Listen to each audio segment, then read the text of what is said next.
Merry Christmas Eve, my friends. 'Twas the night before Christmas, when all through the house not a creature was stirring, not even a mouse. The stockings were hung by the chimney with care, in hopes that St. Nicholas soon would be there. The children were nestled all snug in their beds, while visions of sugar plums danced in their heads.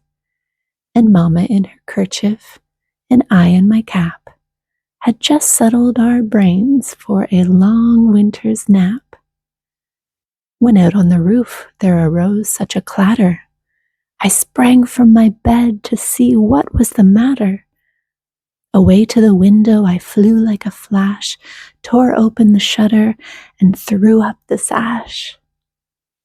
The moon on the breast of new fallen snow gave the luster of midday to objects below, when what to my wandering eyes should appear but a miniature sleigh and 8 tiny reindeer, with a little old driver, so lively and quick, I knew in a moment it must be Saint Nick.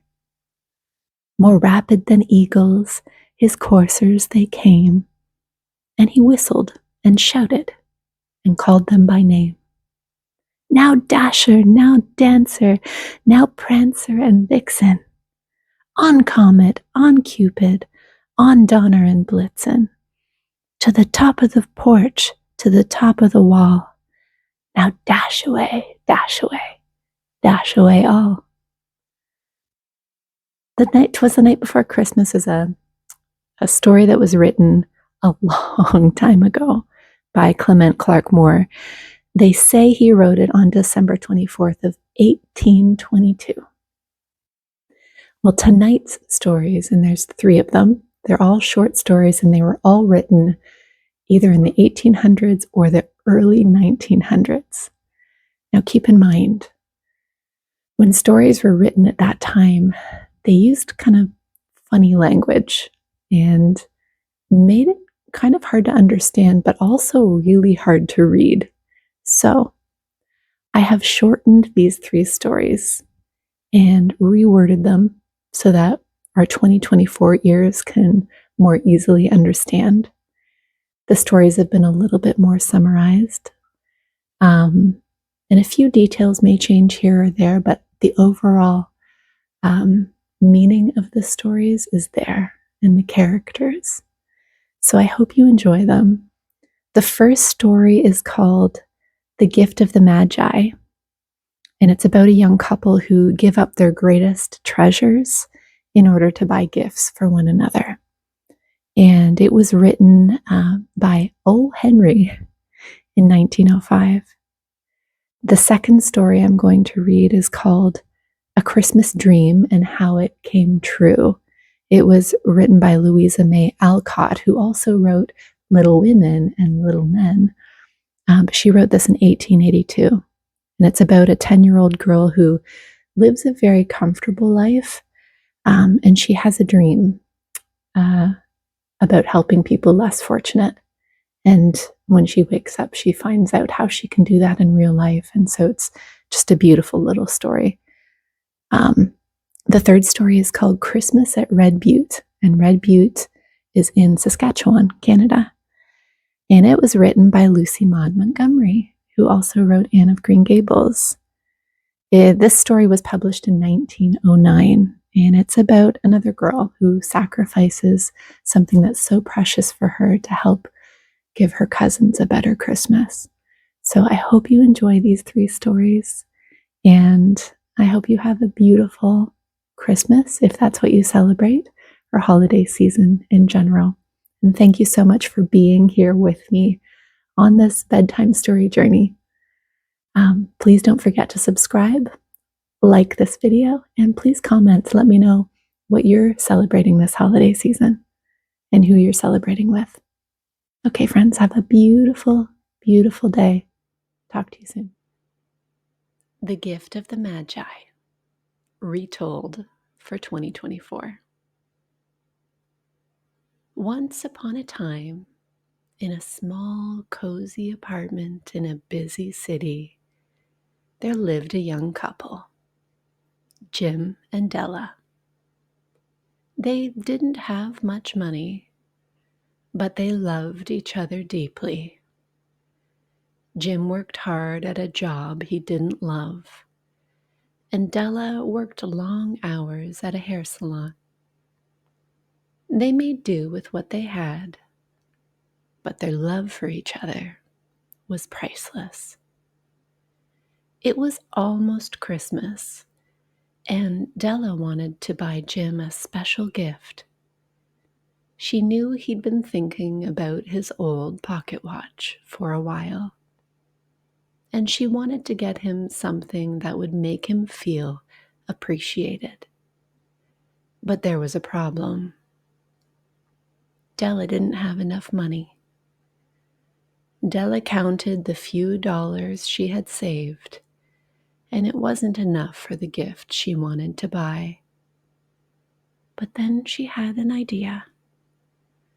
Her hair was her most prized possession. It was long, beautiful, and shining, and she decided to sell it to a wig maker to get the money she needed. She went to the shop where the wig maker offered her $20 for her hair. Della agreed without hesitation, and she left with the money. With that money, Della rushed to the store and bought a beautiful chain for Jim's pocket watch. It was made of solid gold, and it would be the perfect match for his prized possession. Meanwhile, Jim had his own plans. He had been thinking about buying Della a special gift. But like Della, he didn't have much money. So Jim decided to sell his pocket watch, the thing he cherished the most, to buy Della a beautiful set of combs for her hair. They were expensive, but he knew they would make her happy. Christmas Eve arrived, and Jim and Della exchanged their gifts. When Della saw the combs, her eyes filled with tears. She had cut off and sold her hair to buy the chain for Jim's watch. And when Jim opened his gift, he was shocked and saddened to realize that the chain she had bought would be useless now because he no longer had the watch. Both of them had sacrificed their most valuable possession out of love for each other. But neither could use the gifts they had bought, yet they both smiled, knowing that their love for each other was more important than anything. And in the end, Jim and Della realized something important. The real value of a gift isn't in what it costs or what it can be used for, but in the love and sacrifice behind it. Their love was priceless, and even though their gifts weren't practical, they were a perfect symbol of that love. And so Jim and Della, though poor in money, were rich in love, which made them the wisest of all. Our next story is A Christmas Dream and how it came to be true. It's retold for 2024. It was Christmas Eve, and a young girl named May was sitting by the fireplace with her family. She loved Christmas more than anything and dreamed of giving a special gift to someone who needed it. May had been thinking a lot about how lucky she was to have a warm home, loving parents, and enough to eat. She wanted to make sure others were just as happy. And as May sat by the fire, she started to doze off.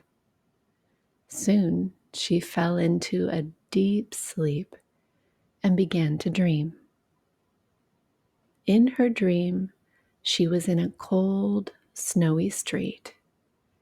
The air was sharp and crisp, and she saw many people walking around. But something wasn't right. The people looked sad and lonely. There was no joy, no cheer, just people hurrying through the day without a smile or a kind word. May wandered through the street, feeling confused and a little scared. She soon saw a poor family sitting by a rundown house. The parents looked tired, and their children were shivering in the cold. The little ones had no toys, no treats, and no warm clothes. May's heart went out to them, and she felt a strong desire to help. Then, in the distance, she heard someone calling her name. It was a kind old lady who smiled at May and beckoned her over.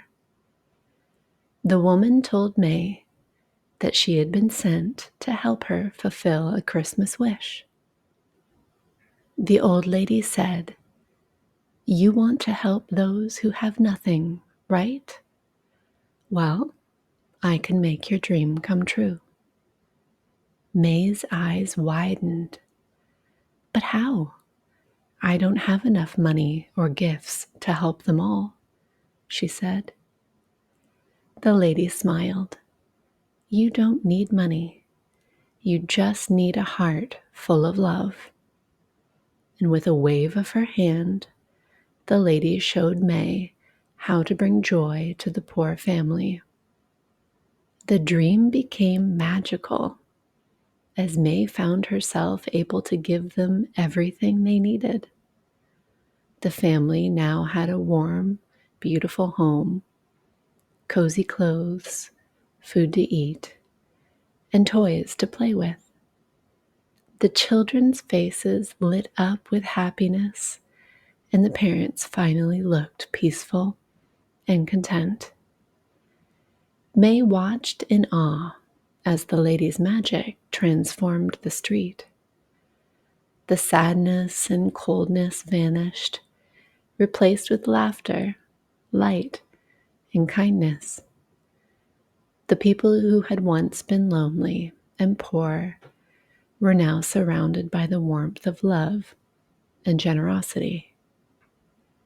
Just as May was feeling the joy of her good deed, she woke up. She found herself back in her cozy home by the warm fireplace, surrounded by her loving family. At first, May felt a little disappointed that it was only a dream. But then she realized that it wasn't just a dream, it was a message. She understood that she didn't have to wait for magic to make a difference. She could help others in real life with her heart full of kindness and her hands ready to give. The next day, May set out to put her dream into action. She gathered her toys, clothes, and some money from her own savings and gave them to families in need. She helped her neighbors, visited the poor, and brought them gifts, warmth, and cheer. May felt more fulfilled than ever before, knowing that she was doing exactly what her dream had shown her. And just like in her dream, her simple acts of kindness brought happiness warmth and love to everyone around her. May realized that Christmas was about more than just receiving. It was about giving and sharing joy with others. Her dream had come true, not through magic, but through the love and care she gave to the world around her. Christmas at Red Butte, a 2024 version. Theodora sat by the frosted window, watching the gray December sky over Red Butte. It was Christmas Eve, but the house was quiet and bare, like any other day. Aunt Elizabeth had made it clear there would be no gifts or festivities this year. "There's no money to waste on such things," Aunt Elizabeth had said, her voice firm. Theodora nodded, as she always did. She never complained, but her heart ached. Not for herself, but for her little cousins, Elsie and Rob. They were too young to understand why there was no tree, no stockings, and no Christmas magic. They had whispered their wishes to her just last night. A doll for Elsie, a tin soldier for Rob. Simple dreams, but dreams that would go unfulfilled. Theodora's fingers brushed against the locket around her neck, her most treasured possession. It had belonged to her mother, who had passed away when Theodora was just a child. The locket held no jewels, only a small picture of her parents, but it was priceless to her. As she sat, lost in thought, a new idea took root in her mind. It was bold, even painful, but it felt right. Without hesitating, Theodora put on her warmest coat and scarf. "I'm going to town, Aunt Elizabeth," she called. "Be quick about it," her aunt replied.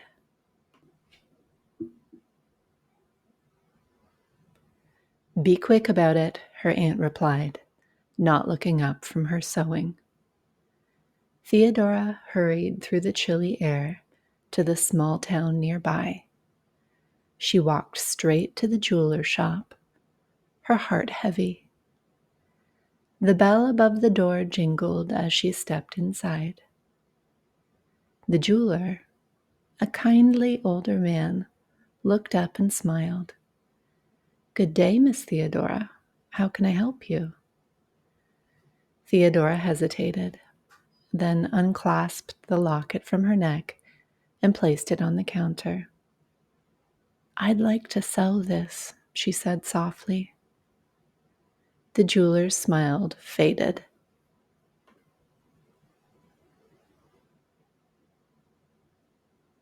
The jeweler's smile faded as he picked up the locket, examining it with care.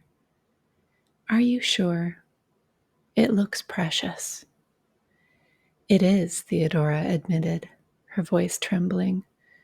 "But I need the money for something important." The jeweler nodded, sensing the determination in her voice. He offered a fair price, and though her heart ached, Theodora accepted it. With the money in hand, she went to the small general store and carefully chose gifts.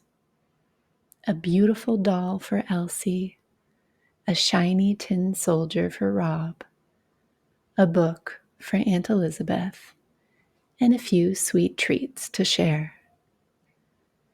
On her way home, Theodora spotted a small, scraggly fir tree for sale. It wasn't much, but it was enough. She used the last of her money to buy it, carrying it home with care. That evening, After everyone had gone to bed, Theodora set to work.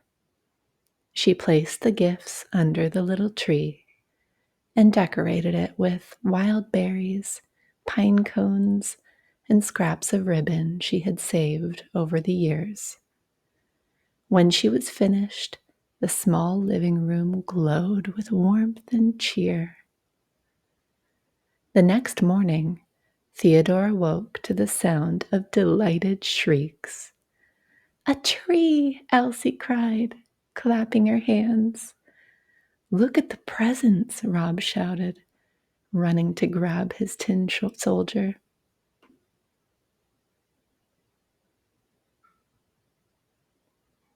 "Look at the presents!" Rob shouted, running to grab his tin soldier. Aunt Elizabeth stood in the doorway, her hands on her hips, but a soft smile on her face. "Theodora," she said, her voice quieter than usual. "This is your doing, isn't it?" Theodora nodded shyly. "I wanted the children to have a Christmas to remember." For the rest of the day, the little house at Red Butte was filled with laughter and warmth. Theodora watched her cousins play, her heart full despite the emptiness where her locket used to rest. She had sacrificed her most precious possession, but she had given her family something far greater: joy, hope, and the magic of Christmas. As the sun set and the stars began to twinkle over Red Butte, Theodora sat by the fire, surrounded by her family. She knew that her mother would have been proud. For Theodora, this Christmas wasn't about what she had given up. It was about what she had gained: love, gratitude, and the true spirit of Christmas.